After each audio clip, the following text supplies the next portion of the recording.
আসসালামু আলাইকুম। আজকে আমরা সব মিলিয়া গেলাম গিয়া বড় ফুফুর বাসাত ঈদর বেড়ানিত। আর তাই ইউকে থেকে আইসন কুরবানিত করার লাগি। তো আমরা যাইতে যাইতে খুব বেশি লেট হয়ে গেছে।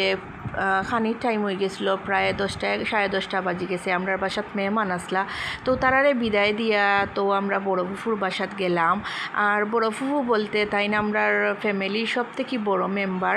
তো আপনারা সবে তান লাগি দোয়া করবা, আল্লাহ তানরে নেক হায়াত দিতা আর তানরে সবসময় সুস্থ রাখতা। আর বড় ফুফু আর বাবি মিলিয়া আমরা লাগি টেবুলও খানি রেডি কররা। আর ইনো আমার একজন বাবিও আসইন, তাইন খুব বেশি বালা আর খুব মায়া করছইন। আর তাইন খুব মিশুক টাইপর মানুষ। আর ও দেখতে পাররা আমার বাবি, তাইন বাত লইরা আর আমি ফিস থেকে তান লগে একটু গল্প কররাম। তো গল্প করতে করতে আমরা দুইজনে বাবিরও বাত লইলছইন, টেবুল রেডি করিলছইন। আর ইনো আমার বড় ফুফু আর বাবি মিলিয়া দুইজনে রাঁধছইন। ইনো কিছু আইটেম আমার বাবিয়ে রাঁধছইন আর কিছু আমার বড় ফুফিয়ে। আর বড় ফুফুর রান্দা বরাবরও খুব বেশি মজা। আমি এর আগেও 2-3 বার খাইছি বড় ফুফুর রান্দা। আর বাবির রান্দাও খুব মজা হয়েছে।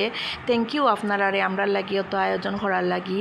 আর লাস্টে আমরা স্মৃতি রাখার লাগি 2-3টা ছবি তুলি আর রওনা হয়ে গেলাম বাসার দিকে। আর প্রায় 12টা 1টা বাজি গেছে। আর ইনো একটা কফির দোকান খোলা পাইছিলাম, তো আমরা কফি খাইতে খাইতে বাসাত গেলাম গিয়া। টাটা।